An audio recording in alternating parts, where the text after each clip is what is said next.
Sweet Guruji, sweet Guruji, sweet Guruji, sweet Guruji, sweet Guruji. Well, thanks for doing this and taking the time.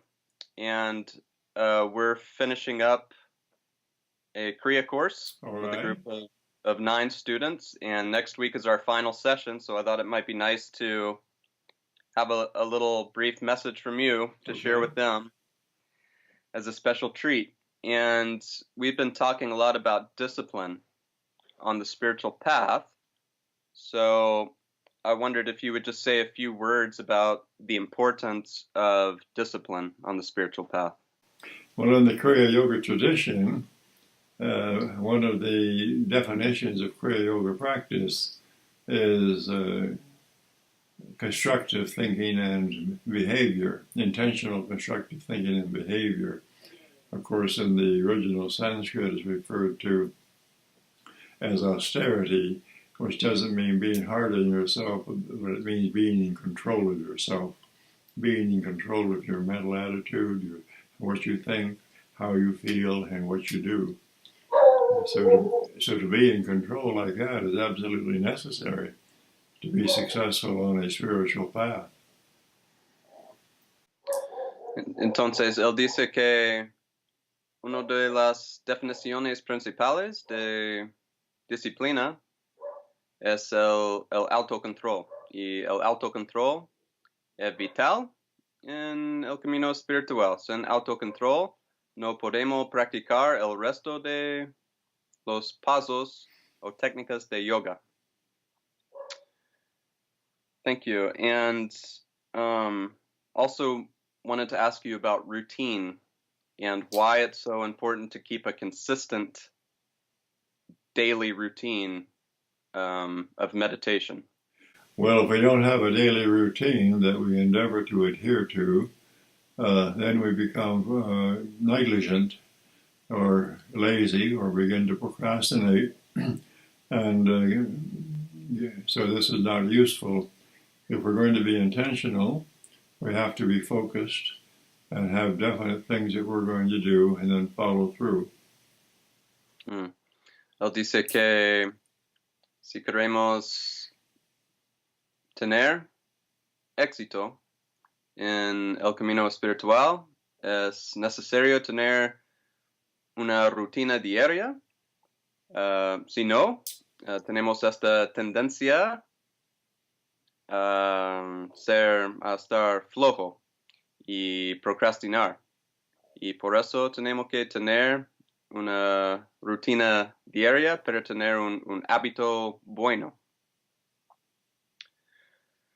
Can you give us a definition of superconsciousness? Yes, the first part of the word, super, refers to above or beyond. So a super conscious state is other than and above and beyond ordinary, modified, or conditioned states of consciousness. They're clear, clear states. Entonces, superconciencia, la primera parte de la palabra es super, que significa superior. Superior a tus estados de conciencia normales que experimentamos siempre. Y and can you y también es un estado muy claro, él dice. Can you give us some characteristics of a superconscious state? In other words, how can we know? This is a question I get a lot. How can a person know when they are superconscious? Well, when you are superconscious, your awareness is very clear, and it's not involved with troubled thoughts and shifting emotions, and attention is not easily distracted. But in the early stages of meditative superconsciousness, there are occasions when superconsciousness is mixed with thoughts and moods, so we fluctuate. Entonces, en un estado de superconciencia, no tenemos distracciones. Tal vez hay pensamientos todavía, pero no son pensamientos fuertes, son pensamientos leves y estos pensamientos no causan distracciones. Podemos concentrar sin interrupción, sin distracción, en un estado superconsciente.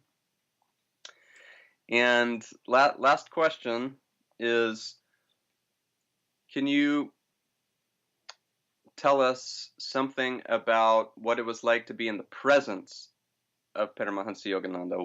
What did it feel like? When I was with him, I felt very serene and inwardly spiritually grounded or spiritually strong.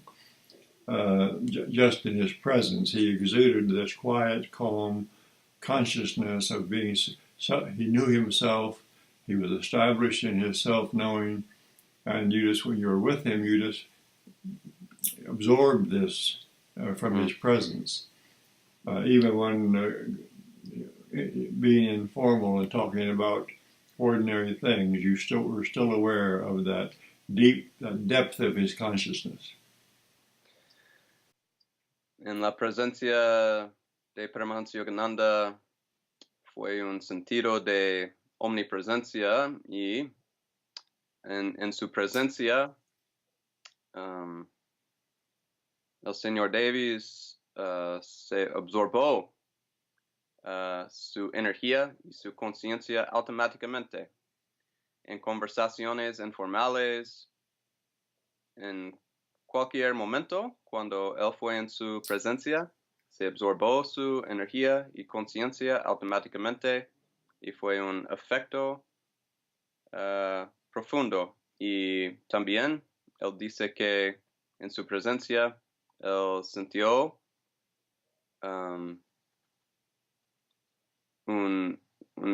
fue un sentido de fuerza espiritual. Y Yogananda era muy fuerte espiritualmente.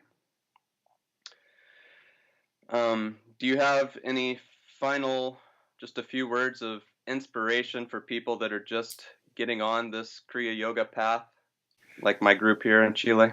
All right. Well, the main thing is to first acquire an understanding of what the Kriya path requires, and then to decide to stay on that path with patience, but fortitude, until you have positive results.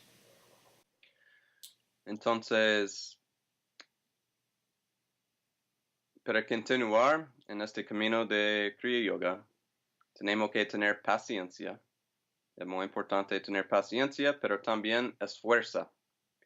Y tenemos que adquirir conocimiento y comprensión sobre los requisitos de este camino de Kriya Yoga. Y cuando tenemos este conocimiento sobre los requisitos de este camino, tenemos que continuar en este camino con esfuerzo. Muchas gracias. Thank you very much.